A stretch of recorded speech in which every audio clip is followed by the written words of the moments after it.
Hello and welcome to the new video. Today we're going to take a look again at some more stats. I just made a video about Moongeist Beam and Sunsteer Strike where we have an update here real quick as well.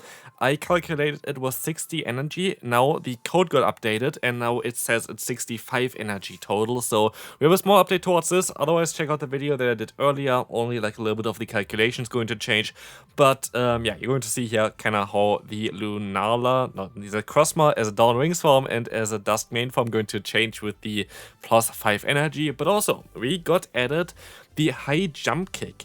And if I can read basically the code currently correctly, it is a 110 damage move for 55 energy with a 10% chance to debuff your defense by 4 stages. So basically the lowest possible, which I find quite hilarious, which I find kind of interesting, which I think is like very cool idea to make this kind of move. I just wish it would be stronger. I don't think high jump kick is the best move, to be fair, like towards this kind of stuff. And one kind of reason I can show you already would be other fighting type moves like close combat, where you have better damage per energy. You have a guaranteed chance, of course, that you're gonna get debuffed. And you're going to need 10 less energy and have basically the same amount of damage. And so high jump kick, I wish it would still get updated in terms of damage, which they can still do. Like the move is not out yet, the community day for Tsareena was not yet. But we're going to take a look today at Tsareena, what it can do with the new move, because I kind of wanted to make an update anyway towards it.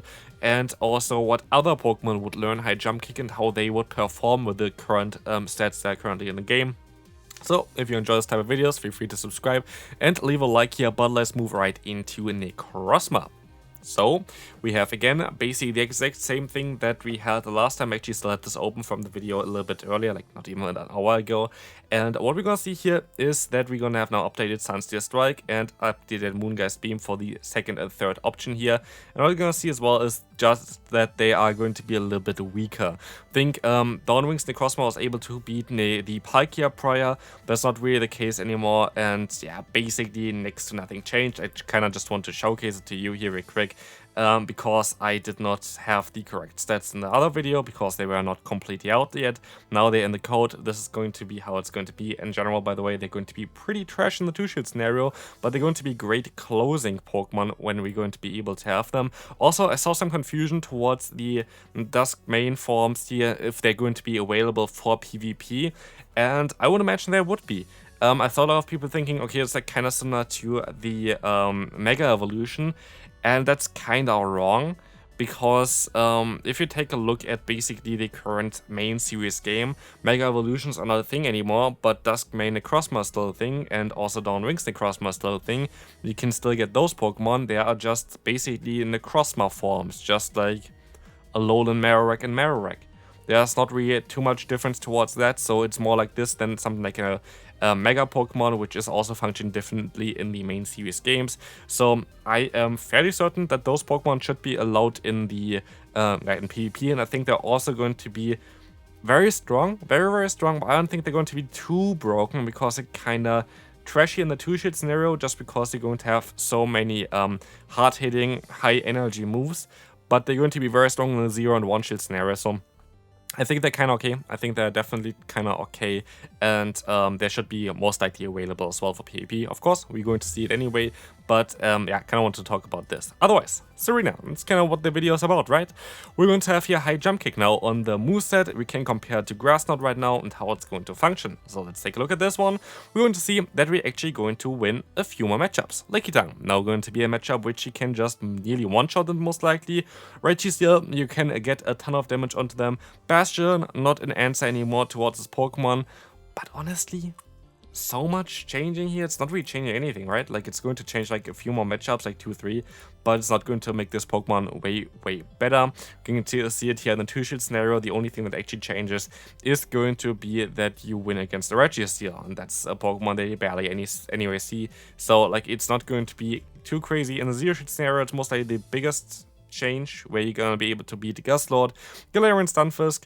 You're not gonna be able to beat the Pelipper anymore, or you're going to be able to at least beat the Lickitung, not anymore the Annihilate. So it's a side grade, it's not an upgrade, which is kind of sad, because Tsareena really would have liked an upgrade.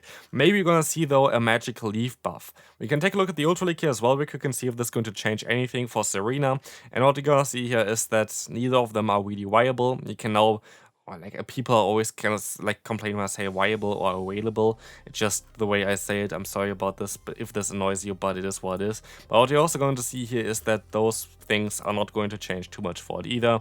So Community Day is mainly for the shiny.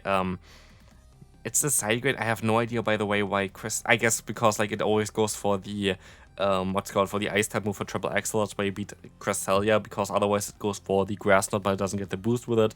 That's why it's a little bit of a weird one, that if you run a fighting type move, you still win against Cresselia compared to when you don't run it. But yeah, that doesn't really matter. But anyway, like yeah, this Pokemon is going to not really improve at all with it, which is kind of sad. But maybe other Pokemon do. And here we're going to have some options here. We have even some more afterwards as well. For Hitmontop, I'm not too sure if we can learn it. It should be able to learn it, because the pre-evolution Tyrogue is able to learn it. I think they should just leave it on the moveset. So I think all the Hitmons should be able to learn this move. And Hitmonlee is definitely the one that we very likely gonna get first. Medicham gonna learn this move, and Scrafty gonna learn this move as well. Here's the thing, we're gonna have the normal moveset that's currently available and like mostly applied for those Pokemon compared to the high jump kick moveset. What we're gonna see here as well is that Hitmonlee had close combat, which we saw before, is mostly a better move. Scrafty, foul play is a little bit too high energy to be really a bait move, and Medicham I think is going to be a Pokemon that's going to help, or like would have a lot of fun with the high jump kick. But as you're gonna see here, Scrafty actually going to be able to beat now Skarmory, the Lantern, which is kind of interesting. You're going to be able to beat a Whiscash, and it actually does help it out a little bit at least. We're going to have Medicham going to now win against Skarmory as well, which is quite decent for it, and this would be a little bit of an upgrade for the Medicham as well. While not making it too overpowered, it definitely would be an interesting move to go for it, so can't wait to see this if it's going to be available. And then we're going to have the Hitmonlee here, and we're going to see compared to close combat, it is just a nerf. Let's check out really quick the 0 and the 1 shield scenario. Starting off with the 0 shield scenario with those Pokemon, we're gonna see that in the 0 shields, you're actually going to be able to beat Swampert here, which you wouldn't be able to do before.